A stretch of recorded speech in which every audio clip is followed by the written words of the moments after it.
नमस्कार, मैं आकांक्षा और आप देख रहे हैं 4 PM न्यूज नेटवर्क। दोस्तों, देश के सियासी गलियारों में कुछ बड़ा पक रहा है और इसकी आहट अब साफ तौर पर सुनाई देने लगी है। दिल्ली की सत्ता के अंदर ऐसा भूचाल आने की चर्चा है जो कई बड़े चेहरों की कुर्सी हिला सकता है।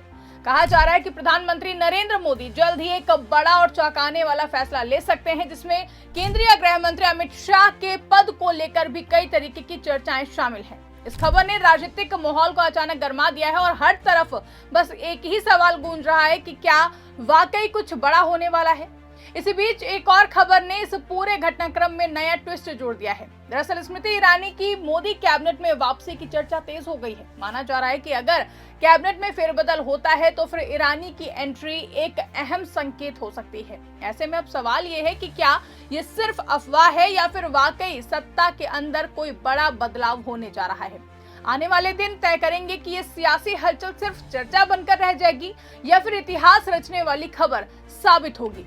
सबसे पहले आप खबर देखिए, लिखा है मोदी कैबिनेट में स्मृति ईरानी की होगी दोबारा एंट्री, राजनाथ सिंह होंगे बाहर। जी हाँ, देश की राजनीति में इस वक्त एक बड़ा तूफान उठने की आहट सुनाई दे रही है। चर्चा तेज है कि मोदी सरकार के अंदर सब कुछ ठीक नहीं चल रहा है। हालात ऐसे बनते दिख रहे हैं कि खुद प्रधानमंत्री नरेंद्र मोदी अपने ही कई बड़े मंत्रियों से इस्तीफा मांग सकते हैं। ये खबर जैसे ही सामने आई वैसे ही सियासी गलियारों में हलचल मच गई है और लोग हैरान हैं, क्योंकि जिन नेताओं के नाम इस लिस्ट में सामने आ रहे हैं वो सरकार के सबसे ताकतवर और बड़े चेहरे माने जाते हैं। सबसे ज्यादा चौंकाने वाली बात यह है कि इन चर्चाओं में गृह मंत्री अमित शाह, रक्षा मंत्री राजनाथ सिंह और वित्त मंत्री निर्मला सीतारमण जैसे कई बड़े नाम शामिल बताए जा रहे हैं। इतना ही नहीं, सड़क परिवहन मंत्री नितिन गडकरी और शिक्षा मंत्री धर्मेंद्र प्रधान भी इस घेरे में बताए जा रहे हैं। वहीं स्मृति ईरानी की वापसी की जिस तरीके की अटकलें लग रही हैं, उसके मुताबिक स्मृति ईरानी की अगर बात करें तो वो पहले भारत सरकार में मानव संसाधन विकास मंत्रालय, सूचना एवं प्रसारण मंत्रालय, टेक्सटाइल मिनिस्ट्री, महिला एवं बाल विकास मंत्रालय और अल्पसंख्यक कार्य मंत्रालय जैसे अहम जिम्मेदारियां संभाल चुकी हैं। अब मीडिया रिपोर्ट के मुताबिक उन्हें दोबारा मौका दिया जा सकता है। रिपोर्ट में बताया गया है कि 2024 के लोकसभा चुनावों में अमेठी में मिली हार के बाद केंद्र की राजनीति से किनारे कर दी गई स्मृति ईरानी को मंत्रिमंडल में अहम रोल दिया जा सकता है। रिपोर्ट के मुताबिक स्मृति ईरानी को कैबिनेट में शामिल कर भाजपा 2029 के लोकसभा चुनावों में एक बार फिर से उन्हें अमेठी से मैदान में उतार सकती है। बता दें कि 2024 के लोकसभा चुनाव में भाजपा ने ये सीट गंवा दी थी।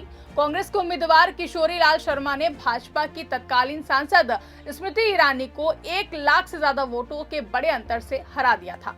अब सवाल उठ रहा है कि आखिर ऐसा क्या हो गया कि सरकार के इतने बड़े चेहरे अचानक निशाने पर आ गए। तो बताया जा रहा है कि सरकार के कई मंत्रियों के खिलाफ जनता की नाराजगी लगातार बढ़ती जा रही है। महंगाई, बेरोजगारी, सुरक्षा और शिक्षा जैसे मुद्दों पर लोगों का गुस्सा अब खुलकर सामने आने लगा है। यही वजह है कि विपक्ष भी इस मौके को भुनाने में कोई भी कसर नहीं छोड़ रहा है। विपक्ष लगातार इन मंत्रियों पर निशाना साध रहा है और उनके इस्तीफे की मांग कर रहा है। इसी बीच एक और बड़ी खबर सामने आ रही है कि प्रधानमंत्री नरेंद्र मोदी अपनी छवि को लेकर काफी ज्यादा सतर्क हैं। उन्हें यह डर सता रहा है कि अगर मंत्रियों के खिलाफ बढ़ती नाराजगी को रोका नहीं गया तो इसका सीधा असर उनकी लोकप्रियता पर पड़ेगा। यही कारण है कि अब वो सख्त कदम उठाने के मूड में दिखाई दे रहे हैं। सूत्रों की माने तो जल्द ही कैबिनेट विस्तार हो सकता है। हालांकि पहले ये कहा जा रहा था कि जून के आखिर तक ये विस्तार हो जाएगा, लेकिन कुछ राजनीतिक कारणों की वजह से इसे टाल दिया गया। अब खबर है कि जुलाई के बाद इस पर बड़ा फैसला लिया जा सकता है। इस विस्तार के दौरान कई पुराने चेहरों की छुट्टी हो सकती है और नए लोगों को मौका दिया जा सकता है। ऐसे में अब सबसे ज्यादा चर्चा अमित शाह को लेकर हो रही है। विपक्ष लंबे समय से उन पर हमला कर रहा है। मणिपुर हिंसा, आंतरिक सुरक्षा और कुछ विवादित बयानों को लेकर उन पर सवाल उठाए जा रहे हैं। कई बार संसद के अंदर और बाहर उनके खिलाफ विरोध प्रदर्शन भी हो चुके हैं। विपक्ष का आरोप है कि देश की सुरक्षा व्यवस्था में कई बड़ी चूक हुई है, जिसकी जिम्मेदारी गृह मंत्री अमित शाह को लेनी चाहिए। इसके साथ ही आपको बता दें कि अमित शाह को डिप्टी पीएम बनाने की भी मांग की जा रही। तमाम खबरें निकलकर सामने आ रही कि उनको डिप्टी पीएम बनाया जा सकता है और इसी को लेकर के अटकलें और भी ज्यादा तेज हो गई हैं। अब बात करते हैं नितिन गडकरी की। नितिन गडकरी अपने बेबाक बयानों के लिए जाने जाते हैं, लेकिन यही उनकी परेशानी भी बनकर सामने आ रही है। पार्टी के अंदर भी उनके कुछ बयानों को लेकर नाराजगी देखी गई है। इसके अलावा एथेनॉल नीति को लेकर भी विवाद खड़ा हो गया है। आरोप लगाए जा रहे हैं कि इस नीति से आम लोगों को नुकसान हो रहा है, जबकि कुछ खास लोगों को फायदा मिल रहा है। विपक्ष ने तो यहाँ तक आरोप लगाया है कि इस नीति से गडकरी के करीबी लोगों को आर्थिक लाभ पहुंच रहा है। वहीं केंद्रीय रक्षा मंत्री राजनाथ सिंह भी विवादों के घेरे में है। उन पर आरोप है कि उन्होंने संसद में सेना से जुड़े एक मुद्दे पर सही जानकारी नहीं दी। बाद में जब कुछ तथ्य सामने आए तो विपक्ष ने इसे बड़ा मुद्दा बना दिया। अब इस मामले में उनके खिलाफ विशेषाधिकार हनन का नोटिस भी दिया गया है। इससे उनकी मुश्किलें और भी ज्यादा बढ़ गई हैं, जहां वित्त मंत्री निर्मला सीतारमण की स्थिति भी कुछ खास ठीक नहीं बताई जा रही है। देश की आर्थिक स्थिति को लेकर लगातार सवाल उठ रहे हैं। महंगाई बढ़ रही है, बेरोजगारी कम नहीं हो रही है और आम आदमी परेशान है। ऐसे में वित्त मंत्री सीधे निशाने पर हैं। इसके अलावा चुनावी बॉन्ड मामले में भी उनका नाम सामने आने से विवाद और भी ज्यादा गहरा गया है, जहां विपक्ष का आरोप है कि सरकारी एजेंसियों का गलत इस्तेमाल किया गया है।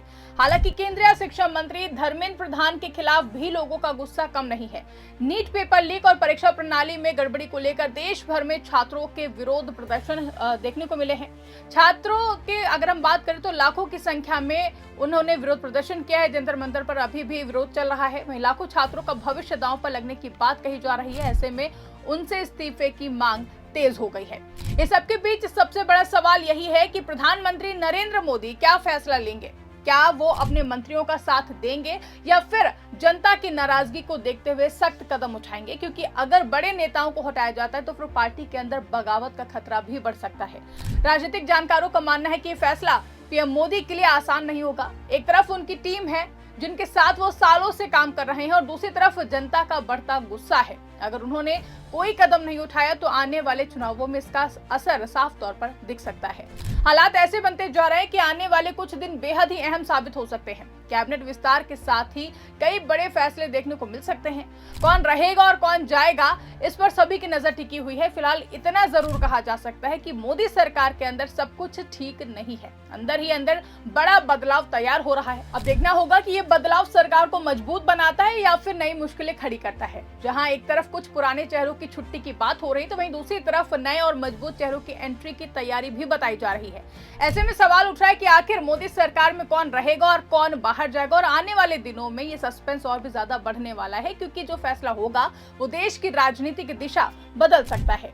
फिलहाल के लिए दोस्तों इस खबर में बस इतना ही। अगर खबर पसंद आई हो तो उसको ज्यादा से ज्यादा लाइक करें, शेयर करें और चैनल को सब्सक्राइब करना ना भूलें। देखते रहिए 4PM न्यूज नेटवर्क।